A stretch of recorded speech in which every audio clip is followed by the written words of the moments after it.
On Wednesday night, ABC announced that they were axing Jimmy Kimmel's late night program after MAGA complained. Conservative commentator Benny Johnson started out by accusing the host of victim blaming and pushing lies in his monologue Monday night. He said, "This is sick."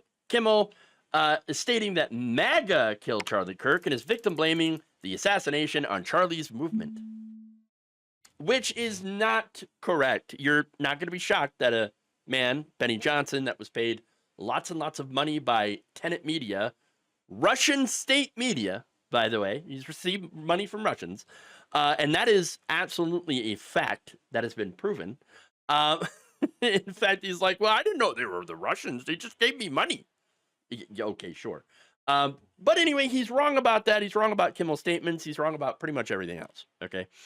So I want to give you the quote here of what Jimmy Kimmel actually said during his monologue. Now, I cannot show the video because of copyright concerns, but that's okay. I'll just read his comment.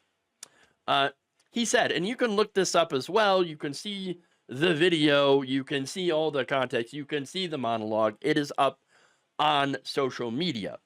He said, quote, "We hit some new lows over the weekend with the MAGA gang desperately trying to characterize this kid who murdered Charlie Kirk as anything other than one of them and doing everything they can to score political points from it. In between the finger pointing, there was grieving on Friday." He then showed video of President Donald Trump when he was asked about it by how he was holding up, because this is somebody, Charlie Kirk, who was a friend of the president. Okay, he was an ally of the president, obviously, and so somebody that you would think that he would care about. Okay, now when he was asked how he was holding up, Trump was like, "I'm doing very good." What do you mean? Somebody that you cared about was senselessly murdered. What do you mean you're doing good? That's not a good thing.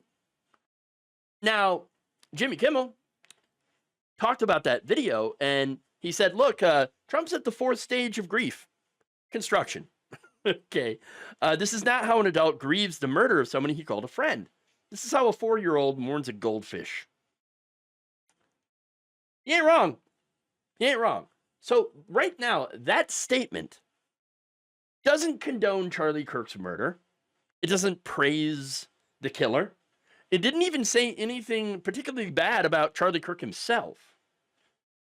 What that monologue did is simply point out that there are plenty of people on the MAGA side that are trying to profit off of his death or use it to do, to push political talking points that are against the left in general. Okay. And by the way, Kimmel said it on Monday, right? So he did this monologue on Monday, and there's a lot of information that had come out and said, well, he's one of them, meaning he's kind of a right winger. I don't think that this shooter particularly was MAGA, right? I actually think that the shooter was further to the right.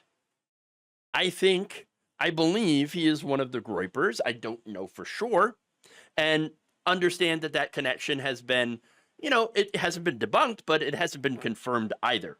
Okay. And the reason that I say that it may have been one of these Groypers is that they had a problem with Charlie Kirk. There were the Groyper Wars. Okay. And they had a problem with Charlie Kirk because they believed that he was too moderate. Okay. So here's the thing. What Kimmel said was effectively true. There are people that are using Charlie Kirk's murder, a tragic situation, to score political points, to come after their political opponents. And we see that. Nancy Mace, for example, before we even knew any of the information about who the shooter was, and that, yes, he was from a pro-Trump family in Utah, very pro-gun, but also immersed in online meme and gamer culture, okay? Nancy Mace had come out and said the left owns this. People like Benny Johnson had spread claims before there was even a suspect in custody that this was a leftist transgender shooter. Okay. And now they've come to, okay, so he was a white guy, but he had a transgender lover. and was somehow radicalized by a semester at college. One semester. Okay. Now, I love how the right tends to think that colleges are some sort of communism factory. Look, when I was in college, I had an economics professor that had a strong hatred of Barack Obama and loved Ronald Reagan. That does not sound like, a communism factory. But then again, that was my community college. And apparently now he's probably like super woke or something. I don't know. He'd be considered super woke. Ronald Reagan was woke. Oh boy. Look, here's the thing. This administration seems to be using this to crack down on free speech for the left. Pam Bondi, for example, threatened to prosecute a private employee for refusing to print out flyers for a Charlie Kirk vigil. Here you have the government threatening to prosecute a person, and getting them fired, by the way, for their right to refuse service, which is very, very ironic, considering that they had previously fought for the right to not bake gay wedding cakes. So, I mean, very, very ironic here. All right. Oh, okay. But wait a minute. So look, ABC, obviously, it's a private company. Private company. They suspended Jimmy Kimmel. This didn't do it. This wasn't the government. Government didn't fire. How's this a free speech issue? Glad you asked. See, here's the thing. ABC had been threatened by FCC Chairman Brendan Carr, who had announced that if Disney and ABC do not suspend, i.e. fire Jimmy Kimmel, then they would take away ABC's license to broadcast. Here's his quote. This is a very, very serious issue right now for Disney. We can do this the easy way or the hard way. These companies can find ways to take action on Kimmel, or there's going to be additional work for the FCC ahead. Wow. They have a license granted to us by us at the FCC, and that comes with it an obligation to operate in the public interest. That right there is a clear and open threat of government coming in and punishing a business for a statement that a comedian had made on the air. I mean, let me just talk about the irony, right? Because yes, they come for Kimmel for saying something that was objectively true, all right? So they come after him for that. And I already read you the statement. But they did not come after a Fox News host for saying this. You can't give them a choice. Either you take the resources that we're going to give you, or you decide that you're going to be locked up in jail. That's the way it has to be now. Or involuntary lethal injection or something. Just kill them. Yeah, Brian, why did it have to get to this point? Right. I would say this. We're not voting for the right people. And that was Brian Kilmeade talking about homeless people. Involuntary lethal injection. Just kill them.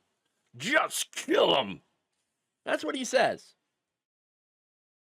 And not long after that clip went out, there were 2 mass shootings at homeless encampments on the same day, about 10 hours apart in Minneapolis.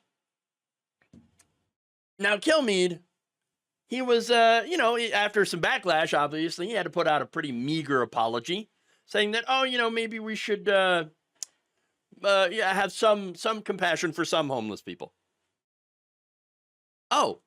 Oh, great. So, yeah, he puts out basically a crappy non-apology, and nothing happens to him. He's not going to get fired. He's not going to get reprimanded. Nothing will happen to him. You can basically call for the murder of homeless people if you're on Fox News and nothing happens. But make a statement that, hey, looks like MAGA is kind of trying to use this terrible tragedy to punish their political opponents. That's a bridge too far. Ah, yes.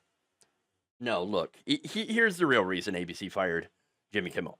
It's to appease the administration so that their parent company, Nexstar, can get a merger approved. That's right. Nexstar is working on a proposed $6.2 billion acquisition of their, competition, Tegna.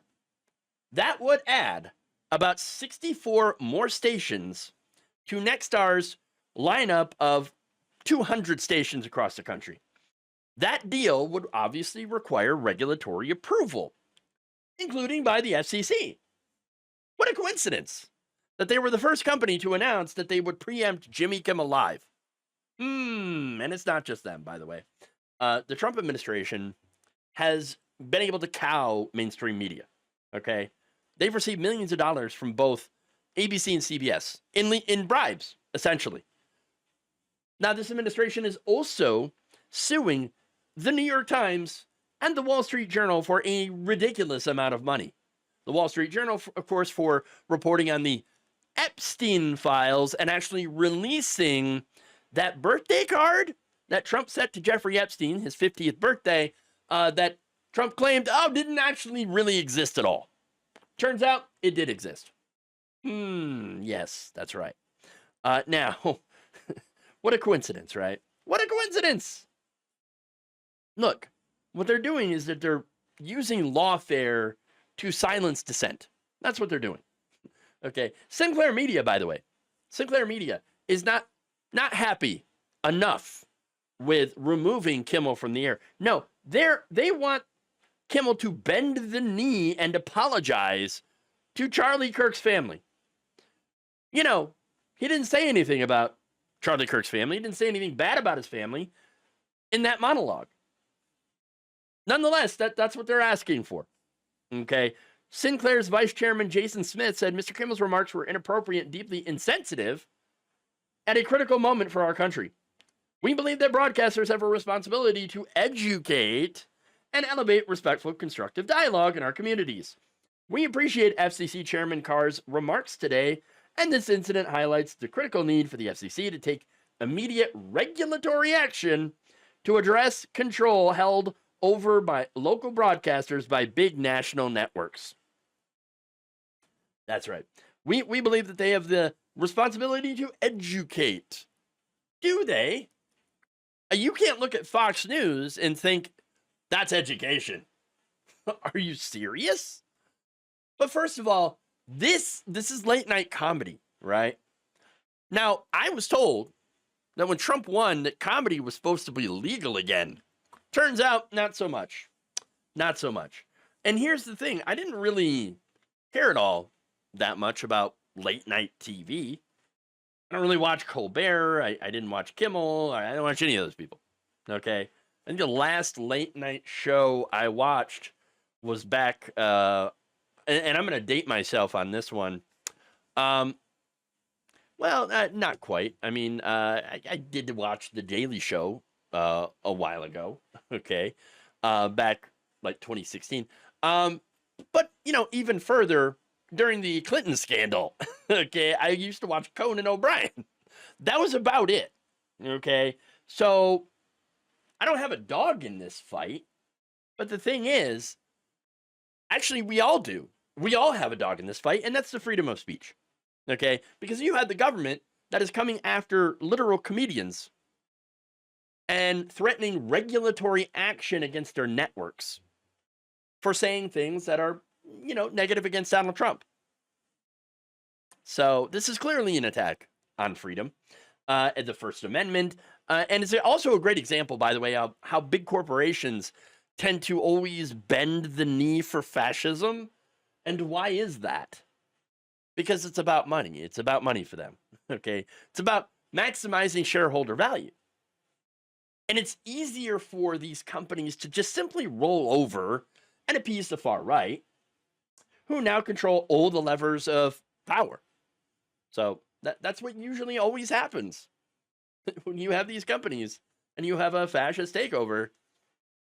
It's always these giant companies, these media companies, corporations that will always bend over and will, do the bidding of the party in power.